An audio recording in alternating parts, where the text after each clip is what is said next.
Hi, this is Chuck Gardner, and this is another one of my boring golf tutorials. This one I'm going to talk about balance in the golf swing and share with you some of the drills and devices that I use to solve my balance problems. I realized I had a balance problem when I went to work as a starter at Broad Run Golf, and I would sit on the first tee and watch from my external point of view golfers teeing off, and one of the things that I noticed watching their spine angle and their head was that the club was pulling them off balance at the takeaway. Their swing would start as a train wreck simply because they weren't taking the club away in balance. And in connection with having grip problems, that's why I bought one of these grip trainers. This grip trainer here, what it forced me to do was grip the club up in the air rather than sitting down on the ground. I had been just letting it hang on the ground, as Jack Nicklaus suggested, letting my hand find it and then bring my hands in the ground. The problem with that versus gripping it up in the air, the magic of gripping it in the air isn't just the overlapping of the bases of the thumbs that I've been talking about. It's what happens when you extend the arms. If you keep your shoulders back instead of hunching over, just keep your shoulders square and let your arms come down. And you can do this by just interlacing your pinky finger with your index finger here and overlapping like a grip. So you lock your two hands together. You can feel the pressure between the two hands and stretch it. As you stretch out, your arm and shoulder, if you keep your shoulders back, becomes a rigid triangle. It is like the turret on a tank of the gun. You can't aim the gun without moving the turret. You move it up and down to aim it vertically, and you turn it to aim it horizontally. And that's exactly how the golf swing's supposed to work. The arms go up and down, and the crankshaft turns it round and round. Now, the other thing that this taught me, once I learned to grip it, and you start with your elbows in external rotation, bring your hands together, you lower it. Now, when you lower it, what will happen as you bend over, the club swings in. This part hanging out, this mass hanging out, is I don't know if it's called a cantilever or what the correct term is, but the mass out there causes the club to swing in, your arm to swing in more than it would hang without the club. The biggest mistake I was making was that I was just arbitrarily following all these rules about how far you should be, and one of the rules is you line up the club with your leg, but I've got short legs, so that doesn't work. Everybody's legs are different. That's the problem with a lot of this how-to instruction that isn't based on a cause and effect. It works for one particular body type, the body type the instructor was born with, but if you don't have exactly the same body type, then it may not work for you. So the proper procedure for finding the distance to the ball isn't any arbitrary rule of thumb. It is simply taking the club, gripping it properly, lowering it, letting it hang, and then finding balance. Now you see that my grip is allowing the club to turn over, and it's not pulling out. If I start out here and try to swing the club, my hands are not tracking in a straight line. It's not a straight line down the target line. It is at a constant radius arc around the body as it turns. And that is the essence of staying in balance in the swing, is starting in balance. Now I'm going to show you another drill that was helpful for me to determine where my point of static balance is. I'll do it first with this heavy-weighted club. Now, what you do is you find yourself a post or a door frame in your house, and you stand with your heels about a foot away, and what you do is you just come down and support yourself with your hand, but you want your lower legs to stay as vertical as possible. That's step one. So you don't want to be back here. You want to be about a foot away, however long this part of your leg is. That will determine how you work. What you want is this to be vertical.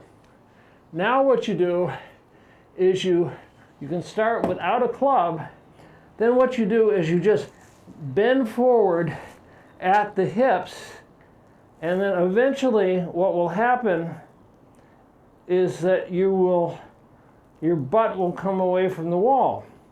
Now, so that is my perfect point of balance here. And then if I separate my feet, now this is my point of good static balance. So this is the spine angle I need to be at. Now what happens though, when I put my club in the hand, now the club is pulling me forward.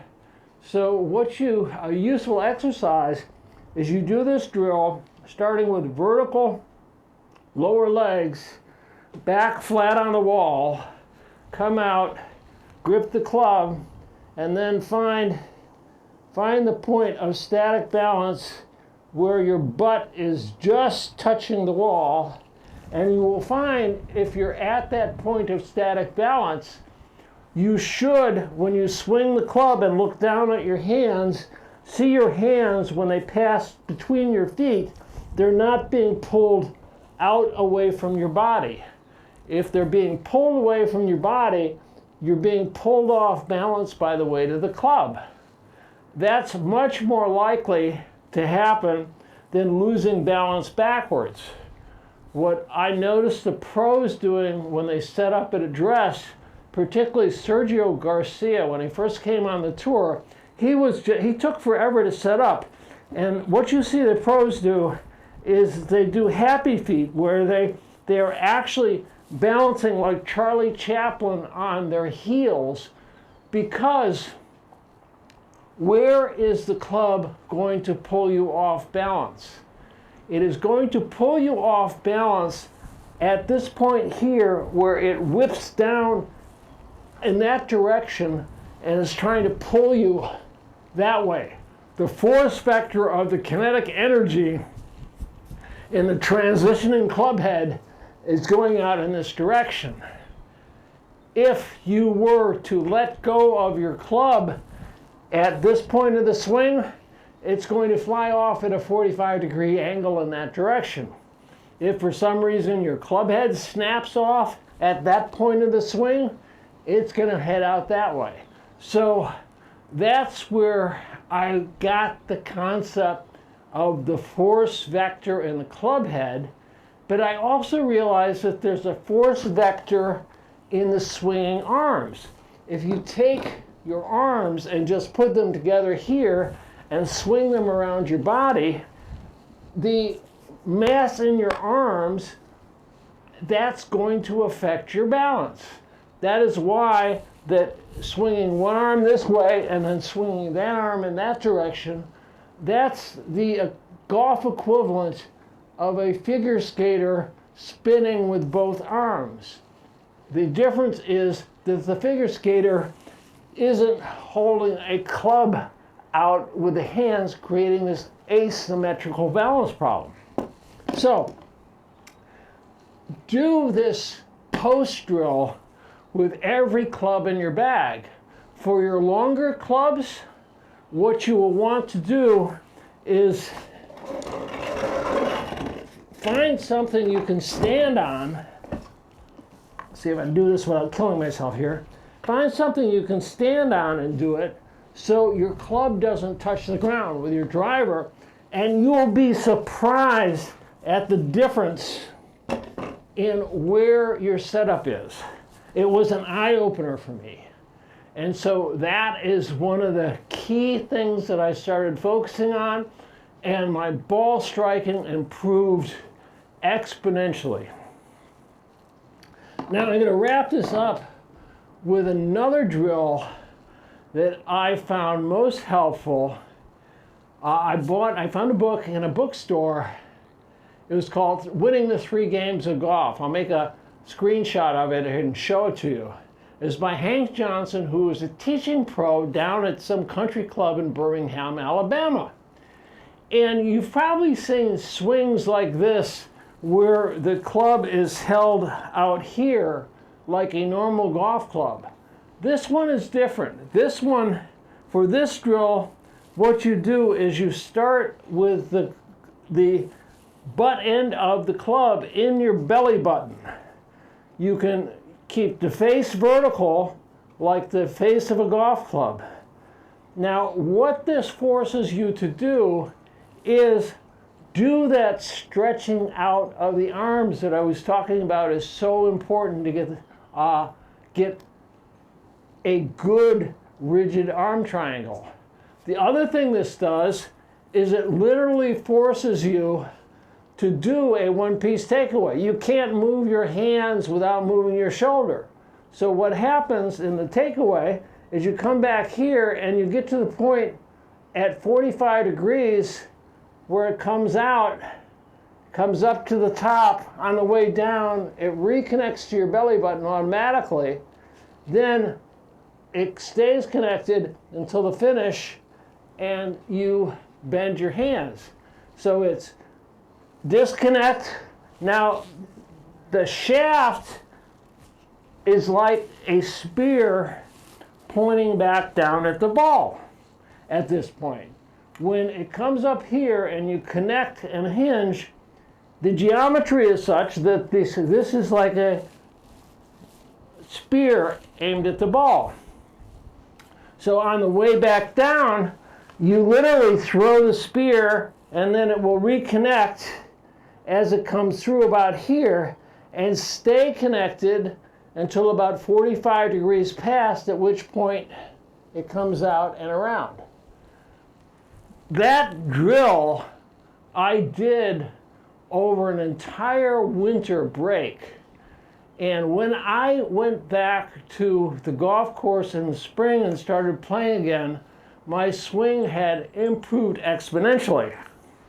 Now, so now I'm at the golf course and I'm seeing a lot of people, and some of them I've been playing with, got to know with them, and I see they have a balance problem. And I know it's terrible to give golf advice to people, but the way I would start the conversation, if somebody was just having a terrible day with their swing, it says, you probably don't realize it, but I can see from my external point of view, you've got a balance problem. Let me show you. And then I will show them how they were falling off balance. And most people fall off balance in their takeaway. They sway and they have other defects in their takeaway. The whole idea of the one-piece takeaway, keep the club low. The club reacts by coming up. It's that fulcrum action that I talked about in my previous video.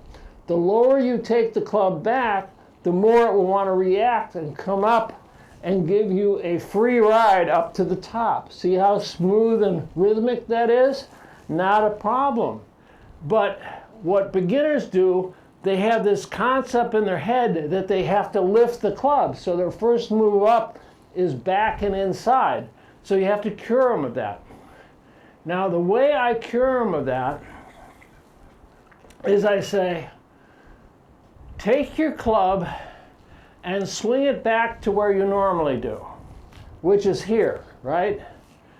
Too far inside. It should be out here, right? It should come back low and swing up by itself to here. That is the ideal action.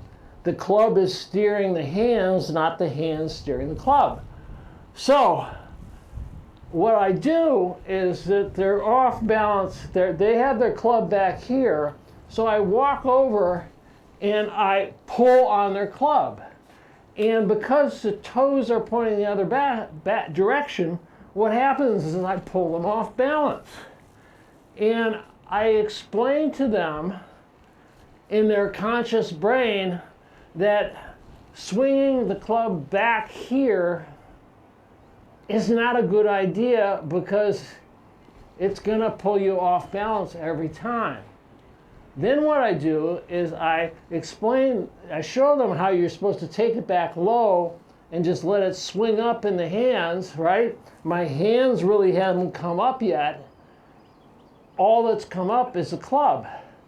Then what I do is I will grab that club there in the correct position on the swing plane and pull them, and again I pull them off balance. Why do I pull them off balance? They know I'm going to pull the club. It's because they've been swinging like this all their life, their golfing lives, because this is the brain's solution for keeping this part of the swing in balance. But it's not the best strategy overall to get the club up to the top in the most efficient manner. That's the disconnect between the reflexive brain and the conscious brain having different plans. So we do it again. I get them to swing it back low to here and stop and pull it. Well, by the third or fourth time I'm pulling it, by the time I'm pulling it, they're braced like this. They have tension, they're sitting down in their legs, they've got their weight shifted, and their reflexive brain has solved the problem for them. I didn't have to give them all sorts of complicated how-to advice. I gave them the goal and the strategy, and their reflexive brains figured out the technique. Now, the other thing I do with a beginner is that I will say, okay, grab the club, grip the club and put it on the ground. Now, where do you want to be at impact? I don't know. Well, I show them that this is where you want to be at impact. You want your heel off the ground enough to tell you that all your weight has shifted, your support has shifted. You want your hips open 45 degrees, but you don't want your shoulders open. You want your shoulders still back square, and the way you get them squared, I will have them put just their left hand on the club and say, okay, now get your right hand on the club and the grip properly. The only way you can get your hand from here to the proper place is you have to side bend. Side bend is the thing that nobody talks about in golf instruction because they conflate tilt with side bend. Tilt is when you have an erect spine and you tip your pelvis and your shoulders and spine move together. This is tilt. This is side tilt. This is forward tilt. This is side bend. Your pelvis stays level, your shoulders turn. That is the difference in correct terminology when you're doing golf instruction. If you conflate tilt and side bend and never mention side bend, how is a student ever going to realize they need side bend? Well, the way I make them realize it is putting them in the pro impact position and forcing them to get their hand on there with side bend. Then what I do, I say, okay, bring it backwards to the top and then come down. Bring it back and come back down to that pro impact position. I don't tell them where the parts of their body should move, only what the goal is. The goal is to get the club head down and whack it into the ground and bruise the turf. Put the club in the ground. That's where you want the force to go, down into the ground, into the ball. Not towards the target. That's just going to throw you off balance. So the next goal I give them is start from the pro impact position, come back up to the top, and then bring the club down and hit exactly the same spot on the ground the second time that you did the first time, and then the third time, and the fourth time, and the fifth time. So the first swing takes the divot, and then the next subsequent swings go through that divot. When they can do that, and only when they can do that, will I introduce the ball, and I will just put the ball down. I will stand on the ground, let them do the routine, and just have them focus on that. Don't even think about me. And when they're up at the top, I'll just put the ball on the ground a half inch behind where the divot starts. Then they hit the best shot of their life, and it hooks. And the reason it hooks, right, is because their reflexive brains don't have the plan for the finish yet. So the plan for the finish I give them is the reverse of the drill back here. I have them swing to where they think the club should be in the finish. Then I put it in the proper spot when you have good extension in your trail arm and you're still looking back at the target. And again, I pull on the club, pulling them off balance the first 2 times until they get the fact that they have to have a certain amount of tension in their legs here. They have to have their legs to be able to go in this direction, which is why you flare the foot. You flare the foot because you want the hips to go back in this direction. You don't start with a square and then spin it, just start with it flared. You don't have to have that variable.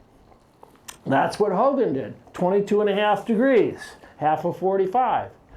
So I pull on that drill, that then solves the hooking problem, and they start hitting relatively straight balls. So, if you can find a golf buddy and do that same drill where you just take the club back and hold it and have them pull it, or you can do the same thing tying it to a bungee cord and forcing yourself in both directions, that will improve your balance. Get the broom, get one of these, get a club. You don't have to go to the golf course and hit balls. You can do this in your living room.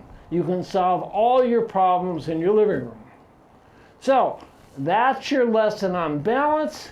I hope you find it useful. I do appreciate feedback and comments, so if you do try any of this stuff, please leave a comment just so I know if it works for you or not. So thanks for watching. That's all for now.